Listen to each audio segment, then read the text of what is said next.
Okay, let's dive in. You've sent over some really interesting stuff today looking at, well, a side of the internet, most of us probably ignore these digital spaces that just get left behind. That's right. We're talking about abandoned digital properties. Think of them like, empty buildings, but online. Websites, blogs, maybe social accounts someone started and then just stopped using. And what's really grabbed me from these sources is this idea that they're not just digital dust bunnies. People are actually like finding real value there. It's kind of a hidden opportunity. Yeah, it's almost like digital real estate flipping in a way. The sources define a digital property as basically any online asset someone stopped managing. Could be just the domain name itself, sure, but often it's the whole package, the site built on it, the content, the structure, maybe even old social media handles tied to it. So it's more than just grabbing an expired domain name. You're looking for something with a past, something that actually existed properly before. Exactly. And the core idea here is that even when they're abandoned, lots of these properties still hold on to valuable stuff. They might still get some traffic, people somehow finding them. Okay. And crucially, they often have backlinks, Yeah. links from other websites pointing to them. And as the sources explain, those are they're like online endorsements that tell search engines the site had some authority. Right. Or maybe the domain name itself is just, well, good, it's aged, or has keywords that help it rank. SEO potential, basically. Okay, that makes sense. That's where the opportunity lies then. The sources kind of walk through how people find these and, bring them back. How does that actually work? How do you go from forgotten corner to something profitable? Well, step one is finding them, right? There are actually tools, even marketplaces, built for this sniffing out domains about to expire or whole websites listed cheap because the owner's done with them. It takes a bit of digital prospecting. Prospecting. Yeah. Okay.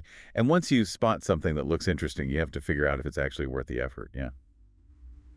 You mentioned backlinks, traffic. Mm-hmm. What are you really digging for there? Good question. Yeah, the analysis is super important. You're searching for those like dormant signs of life or value. Checking the backlinks is key. Are reputable sites linking in? That's a big signal. Mm-hmm. You look at whatever traffic data you can find. Are people still visiting? And maybe more importantly, are they the right kind of visitors for what you might want to do with it? Does the domain name fit a specific niche? Any established social media stuff attached, you're basically looking for a foundation, anything you can build on. Got it. So you find something, check it out, it looks promising. What's next? The makeover. Precisely. That's the revamping stage. And this can be, pretty varied. Sometimes it's just cleaning up an old blog, updating it, maybe turning it into a focused niche site, or rebuilding an old YouTube channel based on its original theme. Sometimes it's even simpler, just redirecting an old high-authority domain to a completely new project you're launching. And the end game for the revamp is monetization, making it pay. Right. That's usually the goal. Monetization. The sources cover different ways. Display ads, putting banners up. Affiliate marketing is big, linking to products and getting a cut. Yeah. Or selling your own stuff, digital or physical. And sometimes the goal is just to flip the whole revamped property for a profit. Yeah, the material had a great little story about that. Someone called Jake found an old blog about, was it composting? On composting, seriously. That's- Sounds super niche, right? Oh, yeah. But yeah, composting. Apparently, he bought the domain for something like $50. Spent maybe another $300 on a redesign and some new content. Okay, pretty small investment up front. So what happened?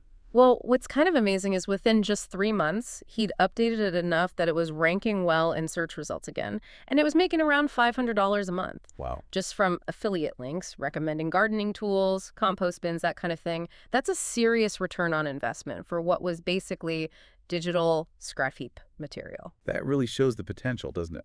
Which brings up a point the sources touched on. Why now? Yeah. Why is this becoming a viable strategy now? Yeah, they mention a couple of key things. One is just the sheer number of these abandoned assets floating around. With everyone chasing short-form video and new platforms, a lot of older websites, blogs, forums, they've just been neglected. It's created this huge sort of digital graveyard. A digital graveyard. Interesting way to put it. And the other big factor is technology, especially the tools we have now. AI, for instance, is making the revamping process way faster and easier. How so? Well, think about using AI to help draft new content quickly or generate ideas for a site redesign or even help clean up old code. You're not always starting from absolute zero anymore. You often get a head start. So looking at the bigger picture here, the material seems to suggest it's about shifting perspective a bit. Value isn't just in launching the shiny new thing. There's real potential in finding something existing, polishing it up, and using its history. Exactly, leveraging those foundations that are already there, even if they're a bit dusty. So what does this mean for you listening? Maybe instead of feeling pressured to always build from scratch online, you could uh, consider looking for potential in these existing, maybe overlooked assets. Yeah, the sources kind of nudge you to maybe start small. You could try scouting for an interesting expired domain name in a niche you actually know something about. Or maybe try flipping a small, neglected website. Or finding an old blog you used to like and seeing if you could bring it back. It really makes you wonder, doesn't it? With potentially millions of these forgotten online spaces out there, just how much untapped value is sitting there waiting. What kind of interesting project, or maybe even a small virtual empire, could someone build from these forgotten pixels?